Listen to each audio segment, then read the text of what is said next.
Olá, queridos, queridas da Casa do Caminho.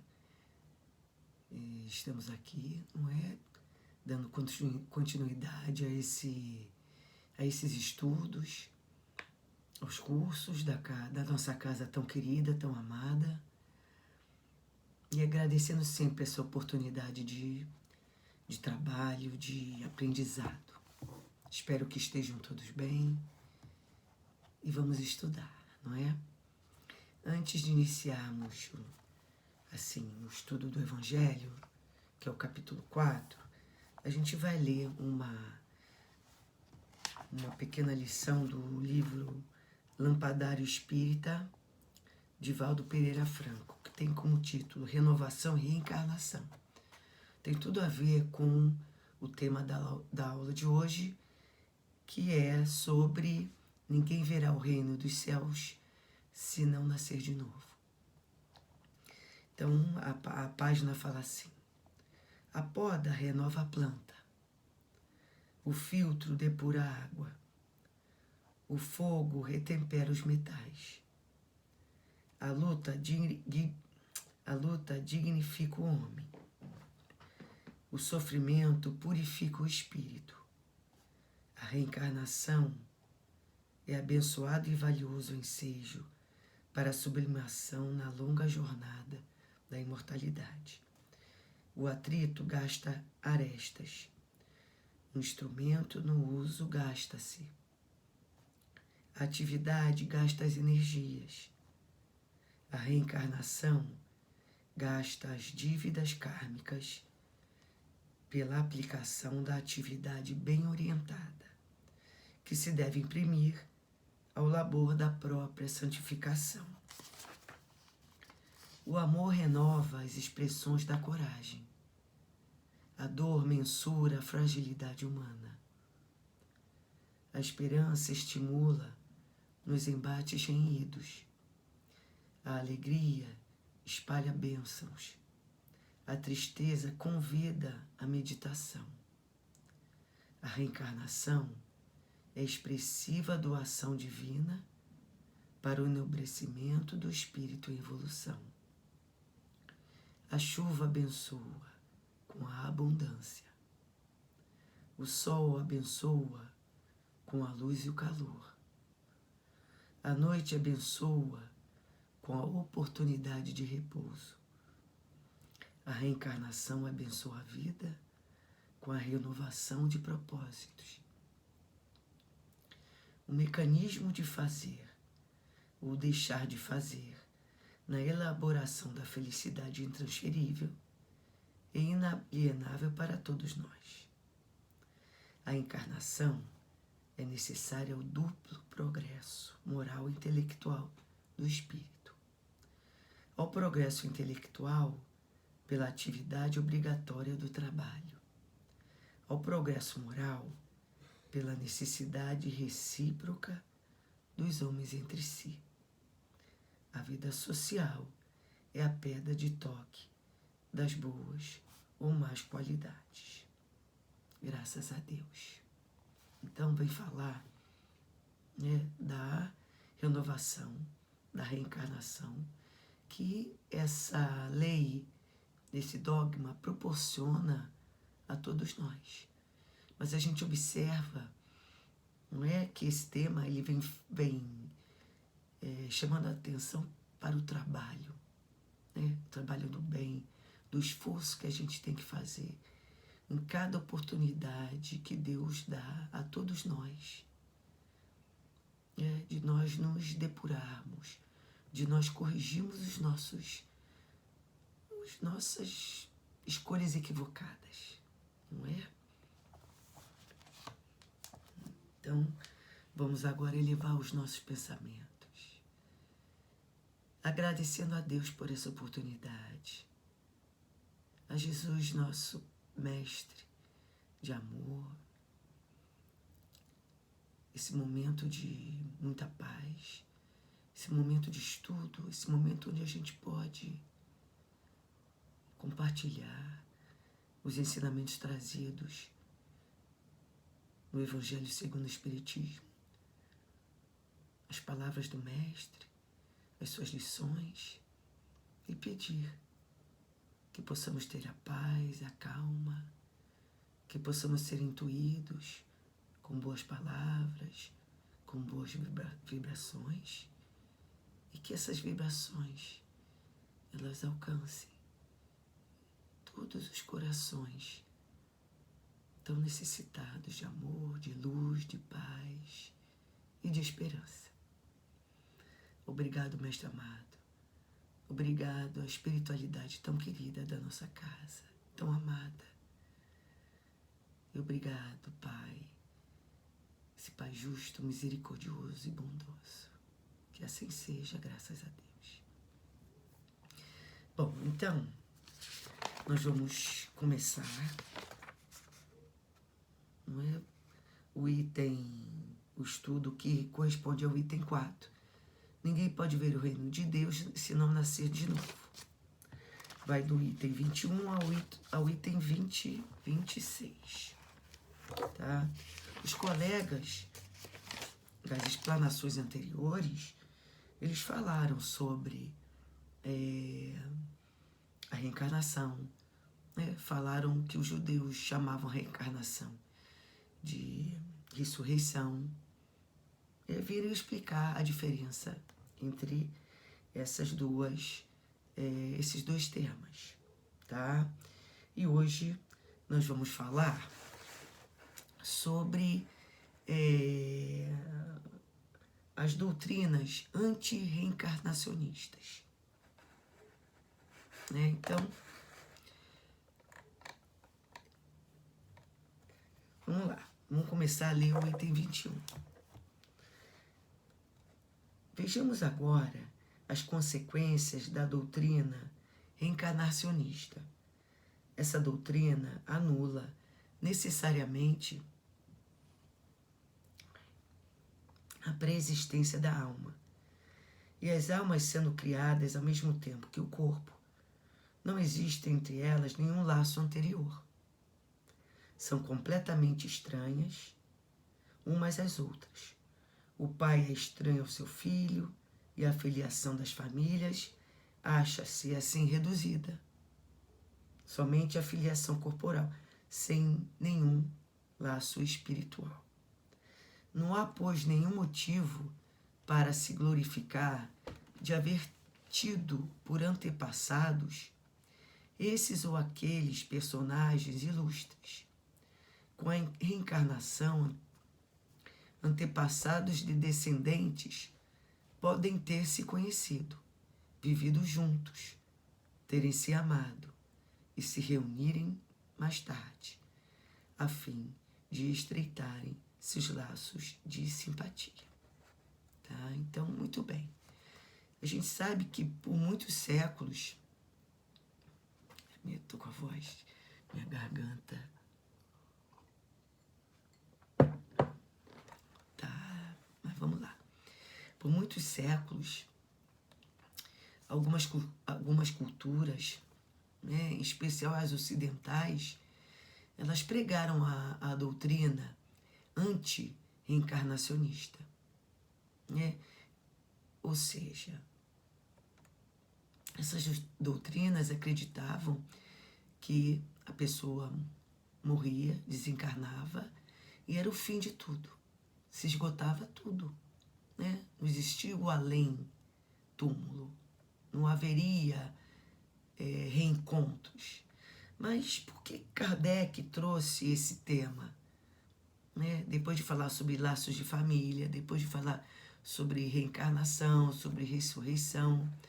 Porque Kardec, sendo o divulgador da doutrina espírita, codificador dessa doutrina maravilhosa, né? Ele teve um trabalho difícil, ele teve um trabalho árduo. Então ele encontrou vários opositores, né, do que ele vinha divulgando, do que ele vinha codificando. E essas pessoas tentavam, a todo momento, desconstruir as verdades, né, que Kardec trazia através dos espíritos. Então, foi um período difícil, bem difícil. E ele teve, então, a preocupação em trazer argumentos, né, que comprovassem essas verdades. E essas informações, então, esses argumentos, eles foram... eles são narrados, são trazidos em vários livros, né, espíritas. Então a gente traz alguns. No livro Que é o Espiritismo, Kardec inicia o primeiro capítulo desse livro é um diálogo, né, travado ali entre entre Kardec, um padre, um cético e um ateu. É bem interessante esse diálogo, esses diálogos, né, porque existe aí uma riqueza de detalhes, de conceitos que Kardec traz, né, e o debate ali entre eles sobre o caráter e a autenticidade da doutrina espírita. Depois, no Livro dos Médiuns, logo no primeiro capítulo também, Kardec lança a seguinte pergunta: há espíritos, né, tentando mostrar para esses opositores, né, a relação, né, cutucando mesmo, tentando mostrar a esses opositores, né, com argumentos, a causa, né, de tanta incredulidade dessas pessoas que zombavam, né, que criticavam o que Kardec trazia. Né? E no livro dos médiuns vem trazendo, né, que uma das causas, né, mais primeiras, vamos falar assim, dessa dúvida da existência dos espíritos é a própria ignorância, né? A ignorância acerca da natureza dos espíritos. Aí a gente vai para o céu e o inferno. O primeiro capítulo também do céu e inferno, qual é? O porvir e o nada. Onde mais uma vez Kardec traz esclarecimentos, né, com as questões trazidas pelos opositores. No livro A Gênese, você encontra o quê? O caráter, a autenticidade da doutrina espírita, né? Onde Kardec vem desenhar de forma clara, de forma brilhante, o que é o espiritismo. Então, em vários livros, né, da obra, Kardec vem com argumentos claros justificar, né, trazer o porquê a espíritos, a existência dos espíritos, a autenticidade da doutrina espírita, a revelação, o caráter, né, dessa doutrina maravilhosa. E no Evangelho, Kardec traz, através, nos itens anteriores, como eu falei, através das passagens evangélicas, o dogma da reencarnação. E logo depois vem explicar sobre os laços de família, que são laços que são fortalecidos pela reencarnação. E para aqueles que criticavam a doutrina espírita, onde eles acreditavam na doutrina do nada, né, que não existia nada após a morte, para eles, né, esses laços, eles acabam, todas as relações entre pai e filho, marido e mulher e por aí vai, eles se acabam no momento da morte, tá? No item 22, que Kardec fala assim, deixa eu só ver aqui, Quanto ao futuro, segundo um dos dogmas fundamentais que decorre da não reencarnação, o destino das almas está irrevogavelmente fixado após uma única existência.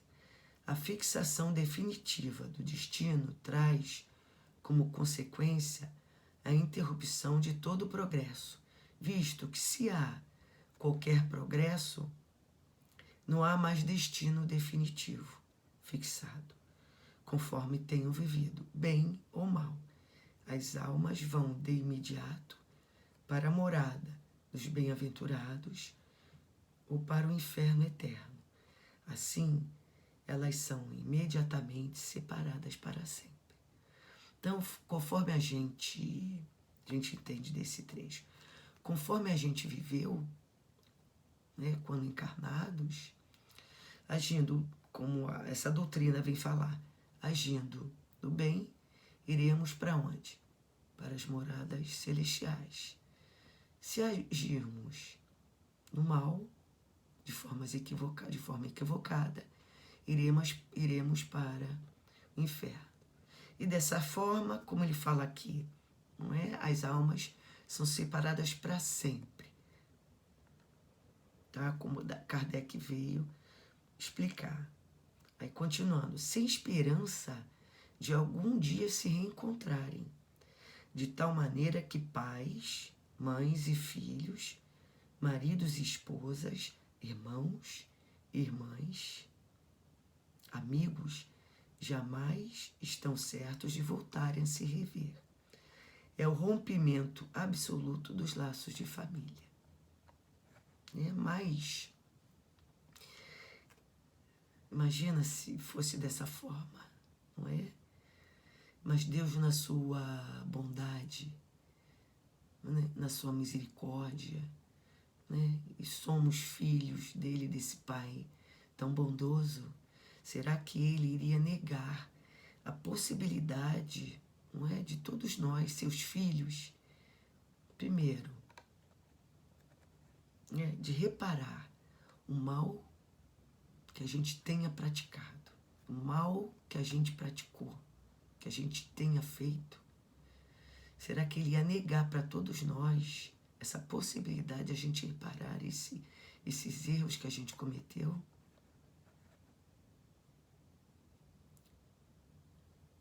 Será que não é, a gente cometendo esses erros, a gente vai ser condenado, né, a castigos eternos, perpétuos? Deus, né, bondoso, misericordioso, será que, né, ele ia agir dessa forma? Pelo que a gente leu, a doutrina, né, não reencarnacionista, ela separa definitivamente, né, pais e filhos, maridos e esposas, né, que permanecem aí condenados, né, ou sem esperança de se reencontrarem.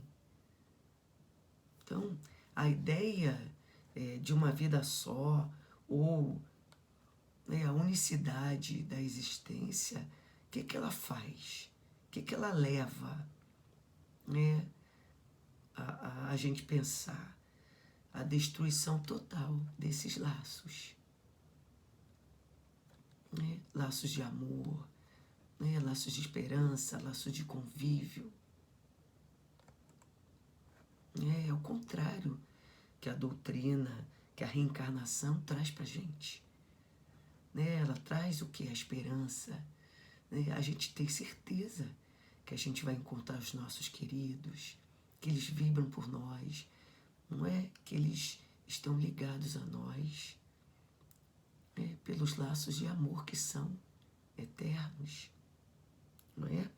Aí vem falando aqui, e até me antecipei, com a reencarnação e o progresso, que é uma consequência dela, todos aqueles que se amaram se reencontrarão sobre a terra e, no espaço caminham juntos para chegar até Deus. Se falharem no caminho, retardarão seu adiantamento, sua felicidade. Mas suas esperanças não estão totalmente perdidas. A sua felicidade,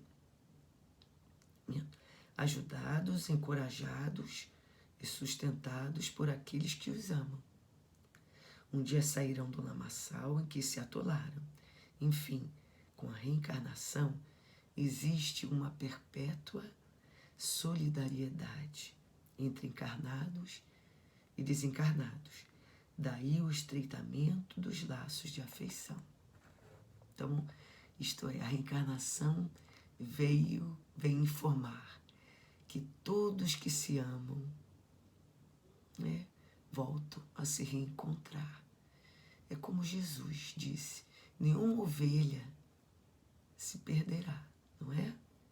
Não há almas condenadas eternamente.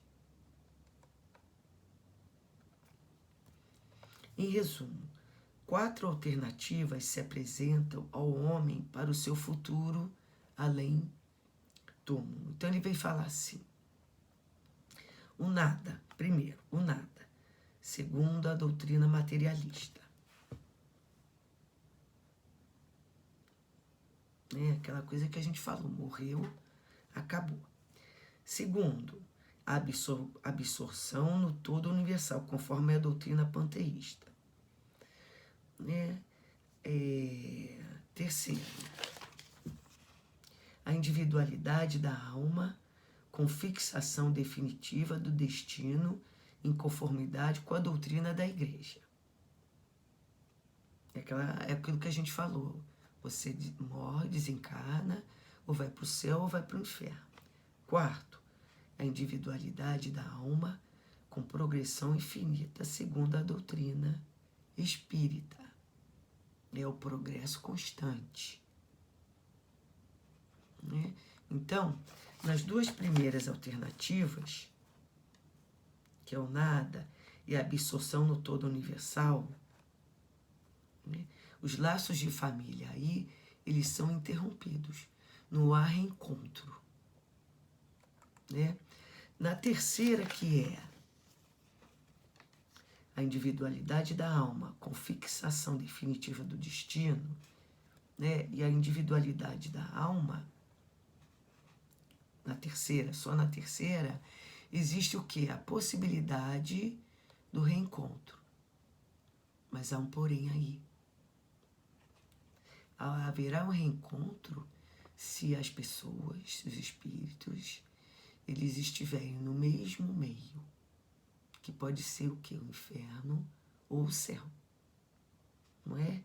E na quarta, que fala da individualidade da alma, com progressão infinita, segundo a doutrina espírita, o progresso do espírito ele é contínuo e que os laços continuam, né, como a gente viu anteriormente, daqueles que se amaram. Então, isso aí constitui o quê?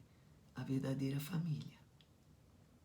Então, quando a gente fala, né, de progresso, a gente traz assim, né, a gente lembra, eu principalmente, lembro, né,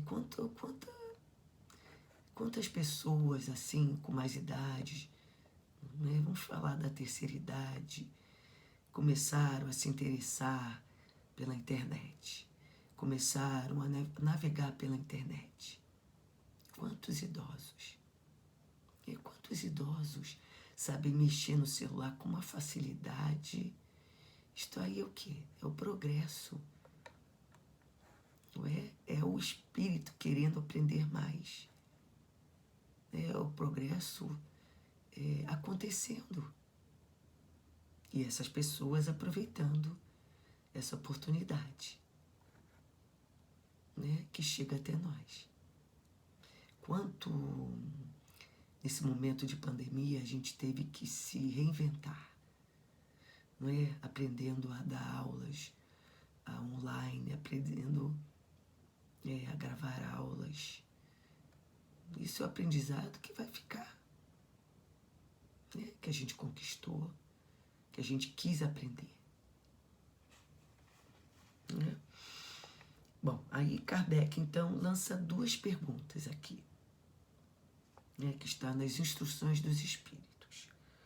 Quais são os limites da encarnação? Isto é, quantas vezes teremos que reencarnar? Aí, São Luís vem dar a resposta a Kardec.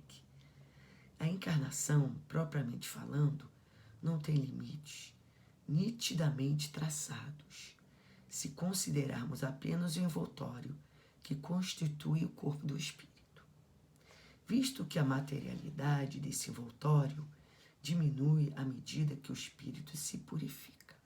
Então, vamos lembrar, somos espíritos, né, constituídos de alma, espírito encarnado, né, perispírito, o envoltório que envolve o espírito encarnado e o desencarnado, e o corpo físico.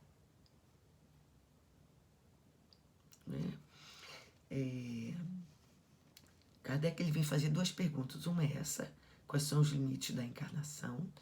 Depois ele pergunta, a encarnação é uma punição e só os espíritos culpados estão sujeitos a ela? Então, primeiro, né, voltamos aqui aos limites da encarnação. Ele vem falar que à medida que o espírito ele vai se depurando, ele vai evoluindo, ele vai se elevando, o seu envoltório ele vai também se modificando. Ele vai se tornando menos materializado, ele vai se tornando mais depurado. Né? Quando a literatura espírita traz para a gente, quando a gente atingir, né, o grau de espírito puro, depois que esse envoltório ele vai passando por várias transformações que aqui embaixo que ele fala assim, o próprio perispírito vai sofrendo transformações sucessivas, são esse envoltório, o espírito ele vai se depurando cada vez mais, né? O perispírito vai se perdendo a materialidade, vai se tornando mais sutil, mais leve. Né? E a gente sabe pela literatura que o envoltório que o espírito recebe, ele é apropriado à natureza do mundo em que o espírito vai habitar. Né? Isto é, o perispírito aqui, ele é sempre constituído de fluidos dos mundos da qual o espírito vai habitar. Então, em mundos mais evoluídos, muito mais evoluídos que da Terra, os espíritos que lá habitam, os habitantes lá desse planeta, eles são mais livres, têm mais liberdade, né, para viajar para vários lugares, né, chamados para missões, eles têm uma liberdade maior. E a gente sabe que nesses mundos, esse envoltório, né, que São Luís traz, ele é menos grosseiro, ele é mais leve, é mais bonito, é mais espiritualizado. Quando esses espíritos, né, que possuem esse envoltório mais sutil, né, são chamados para um mundo inferior em missão, é necessário que esse envoltório ele se modifique, para que esse envoltório adquira os fluidos da natureza, do mundo, né, onde esses espíritos elevados irão ajudar, como a gente falou anteriormente. Né? Daí a gente conclui o quê? Quanto mais atrasado é o espírito, mais materializado é o seu perispírito e o mundo que ele vive.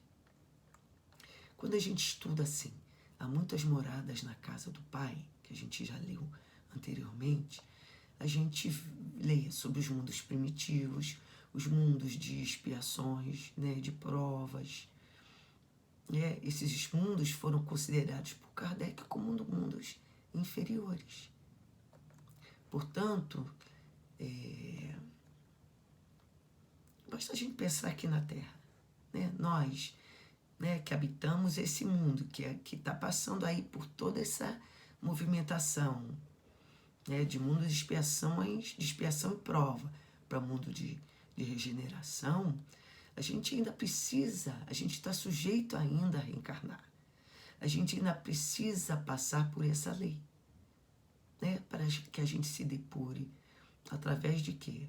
Da correção dos erros, das escolhas mal feitas que a gente ainda faz, né? Então, só para a gente concluir, né?